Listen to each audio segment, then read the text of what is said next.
Desperate times call for desperate measures.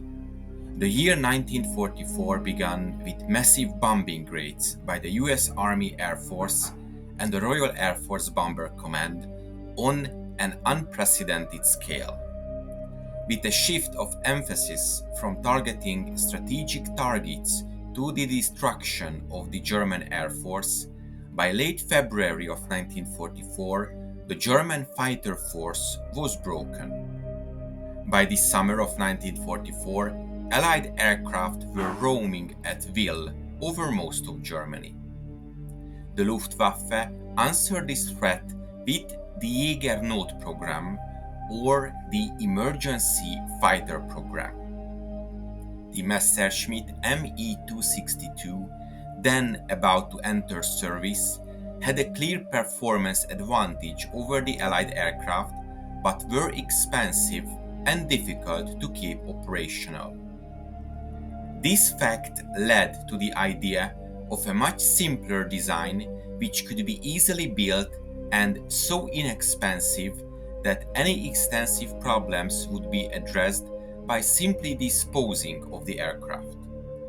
This became the genesis of the Emergency Fighter Program as part of shifting production to defensive interceptors. A number of new aircraft design competition programs were launched to provide new designs. The designs of these new aircraft largely ignored the safety or comfort of the pilots, who would be mostly Hitler Youth motivated by fanatism.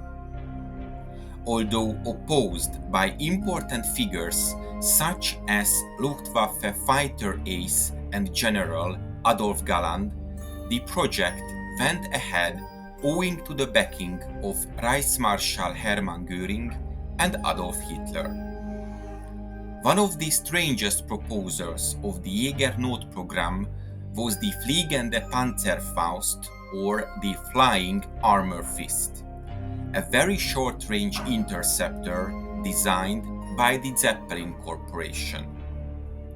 It was a Parasite aircraft meant to be towed behind a Messerschmitt Bf-109 fighter, for which it had a special long nose for towing.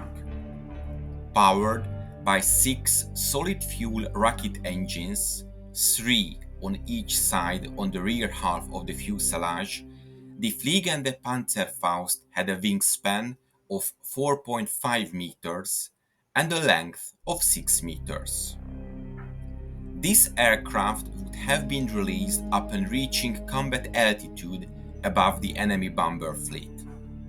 Shortly before contact with the combat box below it, it would ignite its engines, attacking the target bomber by firing 2 RZ-65 unguided air-to-air rockets at extremely close range. The RZ-65 was a German experimental unguided rocket initially intended to be against ground targets, but it was decided to modify the warhead to be used against air targets. The rocket weighed 2 kilograms and had a small warhead of about 150 grams of TNT. A couple of prototypes of the rocket was created but never put into mass production. Other than the 2 rockets, there was no armament fitted on the Fliegende Panzerfaust. Since after expanding the fuel, the center of gravity would have shifted substantially, making the aircraft too difficult to handle, the front half of the Fliegende Panzerfaust, which had the pilot lying in a prone position, would then separate from the other half. Then, both parts would land separately using parachutes. The aircraft would then be recovered by a truck and a team of 5 men to be reused again.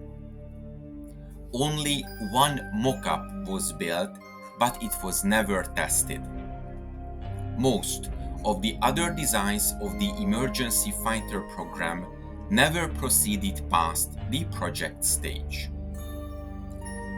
I hope you enjoyed this episode, and to make sure you don't miss my future work, please make sure you are subscribed to my channel and press the bell notification button. Thank you, and see you in the next video.